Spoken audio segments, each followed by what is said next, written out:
Bonjour à tous et bienvenue chez les douceurs de Maïlis. Aujourd'hui, je partage avec vous une petite idée sympa pour une entrée ou pour un buffet ou autre. Donc, ce sont en fait des corolles que j'ai fait à partir de feuilles de briques et que j'ai garnies avec du fromage de chèvre et des figues. Donc ici, je commence par badigeonner mes feuilles de briques. Donc, je vais en badigeonner 4 que je vais superposer. Alors ensuite, je vais venir donc découper mes feuilles de briques. Alors si vous utilisez des feuilles de briques maison, et c'est ce que je vous conseille d'ailleurs de faire, vous pouvez les découper avec un emporte-pièce en formant des ronds.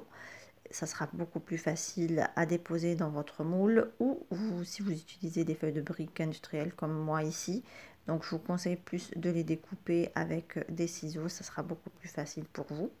Ensuite, donc là, je les ai découpés en 3 bandelettes de taille égale. Ensuite, je vais venir donc découper chaque bandelette en 2 parts ou 3 selon la longueur de votre bandeau de pâte.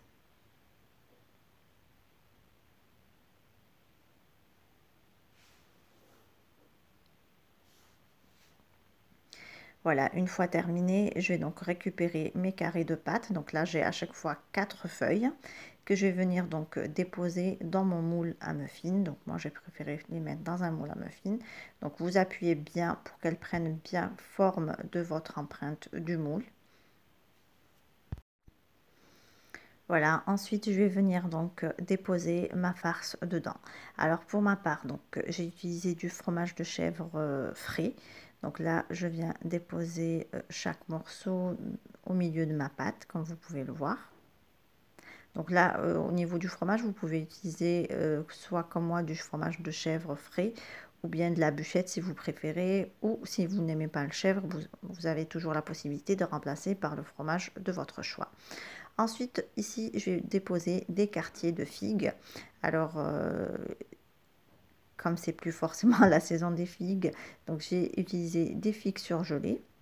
Donc, je vous les conseille également. Ceux de la marque Picard sont très très bien et tiennent bien la cuisson.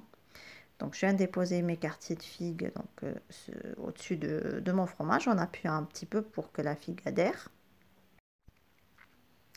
Ensuite, je vais venir donc parsemer le tout avec un petit peu de thym. Alors, vous pouvez utiliser du thym frais de préférence, sinon du thym séché fera très bien l'affaire aussi. Vous pouvez ajouter un petit peu de sel et un petit peu de poivre si vous préférez. Moi, j'ai juste ajouté un tout petit peu de poivre puisque le fromage est assez salé, donc je n'ai pas ajouté de sel. Et ensuite, je vais venir ici ajouter une cuillère à café de miel. Donc pour ma part, c'est du miel au thym, mais vous pouvez bien sûr utiliser n'importe quel miel que vous avez. Voilà, ensuite je vais enfourner le tout pour une quinzaine de minutes à 180 degrés. Alors je vous conseille de les laisser jusqu'à ce que le fromage fonde un tout petit peu et que les feuilles de briques prennent une belle couleur dorée. Et je vous conseille également de les démouler bien chaud. Ici on arrive à la fin de notre vidéo, j'espère que cette petite idée vous a plu. En tout cas, si vous avez aimé, laissez-moi un like et un commentaire. Et n'hésitez pas à partager la vidéo autour de vous. Si vous êtes de passage sur ma chaîne, soyez les bienvenus. Vous pouvez vous abonner en cliquant sur le macaron qui apparaît sur votre écran. Et vous pouvez également activer la cloche des notifications pour ne pas rater les prochaines recettes. Vous trouverez la liste des ingrédients en barre d'informations en langue arabe et en langue française, ainsi que les liens vers mes comptes Instagram et Facebook. Je vous souhaite un très bon appétit, je vous retrouverai très vite pour une nouvelle recette. Merci de m'avoir suivi et à très bientôt chez les douceurs de Maïlis.